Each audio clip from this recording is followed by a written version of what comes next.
महाभारत का था रण क्रूर, महाभारत का था रण क्रूर, धरती पर हाहाकार हुआ। कुछ विषम योद्ध अमृत प्राप्त हुए, कुछ ने अमृत का द्वार छुआ। कुछ ऐसे वीर की गाथा हम सुनते आए हैं वर्षों से, जिनका साहस था घबराया ना तीर तलवार ना फरसों से। दिन 12 बीत गए जब थे, दुर्योधन क्रोधित हुआ प्रभु, बोला पांडव ही जीतेंगे, गुरुद्रोण के संग है जिसका बल, खाते अन हो कुरुवंश का तुम, फिर लेते क्यों हो पक्षधर। ये कैसा धर्म तुम पाल रहे, नैतिकता गई है गुम किधर। ये सुन गुरुद्रोण ने शपथ लिया, ये सुन गुरुद्रोण ने शपथ लिया, कर दूंगा मैं संहार विकट कल रण भूमि में चंडी का, एक रूप करूंगा मैं प्रकट, पर है आपदा उस पक्ष में जिसे कहते सव्य साची है। लड़ नहीं सकूंगा मैं उससे जो खुद नारायण के साथी। जब तक होगा अर्जुन सशस्त्र तुम ज्येष्ठ पकड़ ना पाओगे, अरे धर्मराज ना घेर सके कैसे युद्ध पताका फहराओगे। शकुनी ने थी तब चाल चली, शकुनी ने थी तब चाल चली, बोला मत्स्य नगरी अवसर है, गर संकट में हो विराट नरेश, अर्जुन लड़ने में सक्षम है, रात्रि काल में भेज दिया एक टुकड़ी मत्स्य नगर को। ये सुन दुविधा में कुंती पुत्र कैसे कूचे एक प्रहर को। कृष्ण ने बोला पवन गति इस अश्वयान की करता हूं, अर्जुन संग मत्स्य नगरी को मैं कूच प्रातः ही करता हूं। प्रातः अर्जुन जब निकल रहे, अभिमन्यु ने चरण को स्पर्श किया।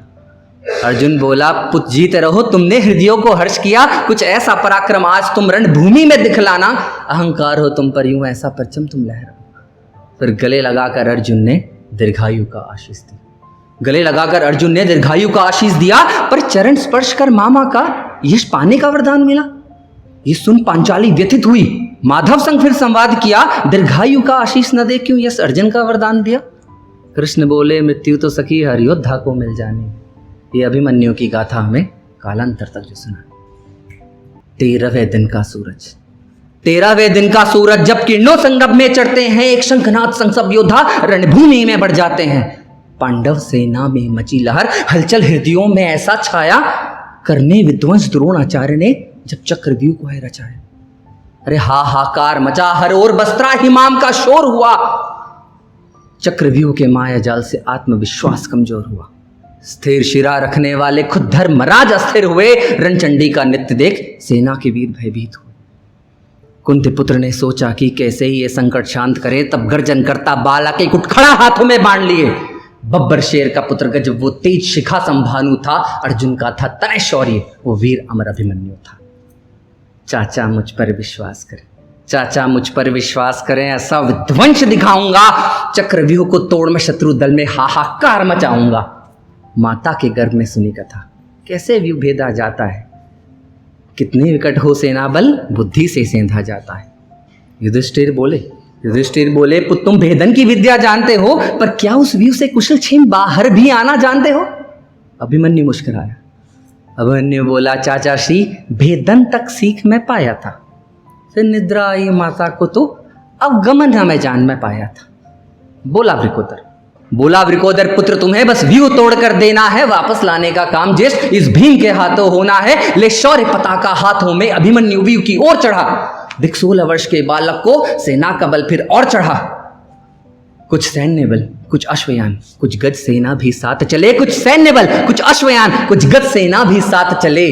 भीम युधिष्ठिर नकुल सहदेव संग वीर अमर सुत पार्थ चले। द्वार एक जब भेद दिया, निज सेना हर्षित शोर किए, दिख युद्ध कौशल एक बालक का, शत्रु के दल भी रण को छोड़ दिए। तीसरे द्वार को भेद सिंह ने कंपन पवन में लाया था, दुर्योधन भी कांप उठा, टंकार धनुष का छाया था, पर मुड़कर देखा अभिमन्यु ने। मुड़कर देखा जब अभिमन्यु ने, पाया सूना मैदान वहां, क्षण भर पहले थे चाचा श्री, न जाने दृश्य हो गए कहां। वो शक्ति जिसने रोक रखा उन 4 महारथियों का रथ, वरदान शंभु का जिसके सर, नाम उस कपटी का था जयद्रथ। शक्तिहीन थे वो चारों उस जयद्रथ के बीच में आने से, हम 4 भाई का मस्तक लो बस रोक लो उसको जाने से। भीम चिल्लाए सिंह स्वर में, पुत्र प्रवेश तुम मत करना, हम फंसे हुए इस कपटी के वश में, तुम एक कदम भी मत बढ़ना। अभिमन्यु था एक शेर जिसे मुड़कर वापस न आना था, हर युग में हो चर्चा जिसकी वो शौर्य उसे दिखलाना था।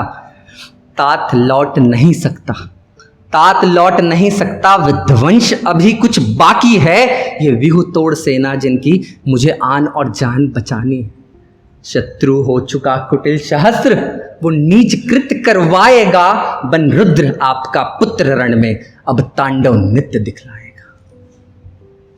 व्यूह गर्भ में द्रोण मिले, व्यूह गर्भ में द्रोण मिले थे, साथ खड़े अश्वत्थामा।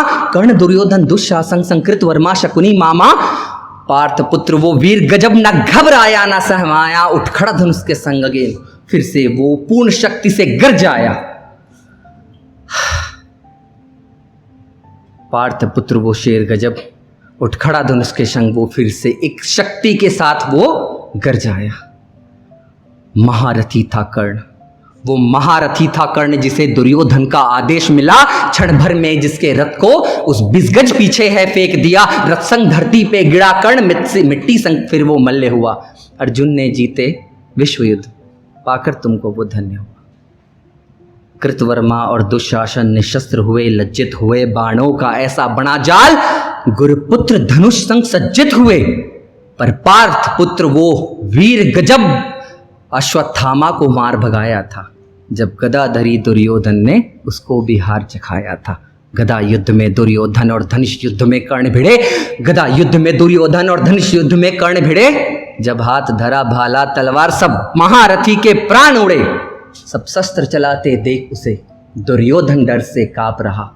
अपनी मृत्यु को पास देख करने फिर वो संताप लगा।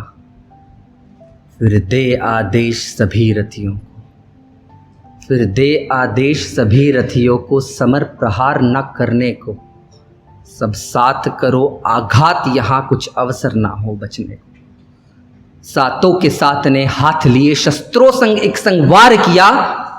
सर फोड़ दिया दुशासन ने, छाती पे तीरों से वार किया। सर फोड़ दिया दुशासन ने, छाती पे तीरों से वार किया।